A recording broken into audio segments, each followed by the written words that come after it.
folks, I've got all the British Airborne plastics primed up, and I wasn't sure how long to leave those.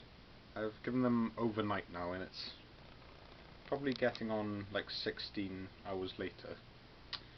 So I'm starting on the skin now. I think that's probably enough time to let it cure. But I would be interested in finding out how long all of you guys paint, and after it's been primed.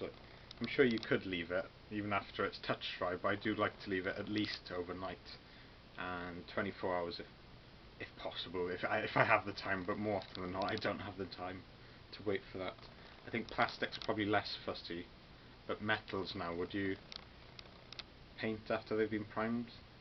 After, you know, just like 12 hours? I don't know. That's worth finding that out. I've made a start on Luke's commission, and I've got to say I'm really enjoying them. I've got the colours lined up. I think they're going to turn out a bit nicer than my own ones, because when I was using them I was using Army Painter's Desert Yellow. It was horribly transparent stuff. Really didn't get that to work at all. Streaky. And if I showed you my tiger, my king tiger now, you can see the sort of the very yellow. Well, the difference in tone is immense. Got that. Even though it looks like an okay colour, in reality it's just a horrible consistency, and it's a bit too yellow I think as well. But Middlestone there on your left is and is a Vallejo colour, so it just works so much nicer. That's for the Polish Airborne and the British Airborne smocks. So that's what I'm going to be doing now. I'm just going to line them all up. I've got them in bottle caps. Just go through all of them, do skin and block in the colours. Middlestone, English uniform for the trousers, khaki for webbing, gaiters, black grey for shoes. I'm going to probably do the metal bits early on, so I'll do black now just after I've done the smocks.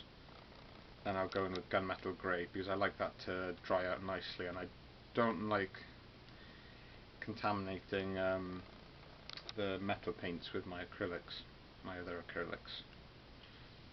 So yeah, I'm going to do that early on for it to dry, and I don't have to think about doing that right at the end then. Definitely going to stick with Middlestone. Thinking of the colours on the smocks themselves, I'm not entirely settled. It looks like a bit of a reddish brown to me. The mugs I'm going to do a bit like how I did my British Army mugs on the back of their rucksacks. I do like these white enamel with a blue thin line. I just think it adds a bit of character, even if they're not correct. I just think they're, you know, those stereotypical enamel mugs. I really like those. The reason I've made this video is not to rant about the commission, but I would like to show you a bit more of those. I got Parcel from James, from Newport, aka Welsh Wargaming. I've already had a look and I'm chuffed to bits. James, thank you very much for sending a parcel my way. And should I say what's in it? I'll just show it, I think. Celtic Chariot. There's one Victrix Celtic Chariot and loads of extra bits and figures. And these sets are awesome. It's a Victrix Chariot rider, I suppose. Hopefully that's focusing. I'm just going to have to. Doesn't sound like it's focusing. It's got that odd focusing noise on the camera. I'm sure there's some way to turn that off in settings. And the Victrix head is always just superb. What I found with Warlord and Victrix is that the heads are pretty interchangeable. So I noticed that while doing my Napoleonic French. One thing about chainmail, I have like a phobia of tiny holes like clustered together. It's called trichtophobia. So I really don't like painting chainmail. I just kind of try and not look and just do black and a dry brush and just forget about it. But that's why I tend to avoid like really chainmail-y armies, I think. It's, I read into it why people still have the phobia. it's not particularly it's not that irrational. It is so that people are, so say, in a like evolution point of view, it's that people would avoid things that look horrible and probably were bad for you, like diseased flesh and diseased, I don't know, insects and things like that, and just to stay away from them, so it's like ingrained in your head. So I found that quite interesting. That's why I hate that. Some spears and swords, very nice. I love how much detail they can pack into the Victrix sprues. So that's lots of stuff to the set. Oh, and it's got some suggestions at the back. If I had more wheels, there's actually enough components to make probably 2 chariots. Have a look at, I've got some plastic wheels, maybe from an artillery piece. Oh, very nice spaces. Do some grass and stuff. 2 Walled Games or Gripping Beast? Gripping Beast. Plastic archers. Great for maybe the Welsh or the. Sort of thinking of doing some early Saxons to go against the Welsh, so that would be awesome. Thanks, James. And last but not least, a whole sprue jam-packed of Walled Games Britons. And what I'll do with these is, and what I need to go back over my old ancient Britons to bring some life into them, is to actually go and do the woad. I didn't do that the first time round. You probably know what a sprue of those looks like, but thank you very much, James. Oh! I nearly forgot about these. James knew that I had a Stug from the last Bring and Buy, and he sent me some Stug Riders. They look fantastic.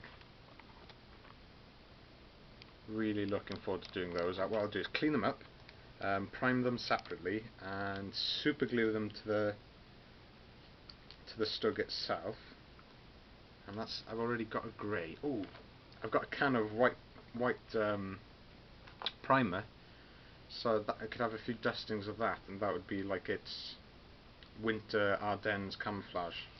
I don't actually like to wargame the winter games in the summer, but I can do the prep now. And then when I actually get to gaming in the winter, it'll all be done. That'll be awesome. Thank you very much for the Stug Riders, Jim. That's very generous of you, and all the bits and pieces. I'll keep all of these as a treat for when I've done my commission. Once I've sent this all off to Luke sometime next week, I'll have an evening just of cutting these off the sprues, gluing them, and we've had some lovely weather for priming it in Pembrokeshire or West Wales. Thanks again, James, and I'll send you a message to say thanks. That's probably it for now. I'll briefly show you the vehicles that I've got. I've never done 28mm Jeeps. I've had some Corgi die-casts from, I think I had those when I was doing my 1/72 scale World War II years and years ago. Bren Carrier. I didn't know that these were with the British Airborne. Are they meant to be with 30 Corps, or joining up with the British Airborne at 30 Corps? There's 3 soldiers there that could be infantry, but there's also one guy wielding a beret, wearing a beret, but that could be a tank crew beret. Like, don't they have a black beret? If you do know, tell me, because that'll save a mistake in the army there. Is that gentleman meant to be wearing a maroon beret or a black beret? I suppose it all depends on. I'm fairly certain they didn't drop Bren carriers. It's not a far stretch from the Willys Jeep, but they're like a small half track, aren't they? That'd be interesting to know. Or whether they were driven up and then manned by British Airborne. I should know this. I've just read an entire book on them, but I don't remember any mention of Bren carriers. I think they might be attached to the 30 Corps. And then 2 Jeeps then. I've gone for German Camo Beige for the tarpaulin. I think I could have done that as more of a green tone, seeing from the reference photos of one from a show like a recent show where they've kept all the cheap in it, sort of World War II condition. I've done US Army green, but don't panic. I'm going to make it into the more sort of British colour, which is, funnily enough, Russian uniform World War II is quite close to that. So I'll leave the US Army green as a sort of undertone or a base coat, and then I'll heavily dry brush up to the more British looking green. And yeah, I'll leave it at there for now, folks. I've also got a machine gun, mortar, artillery piece, and an awful lot of plastics, but I know what I'm doing with the plastics. I've got it in my head, the colour recipe, I've got reference photos, I've got sharp the sharp on the monitor up there, and I'm ready to just get my head down. I'll catch up with you again soon. Ta-da.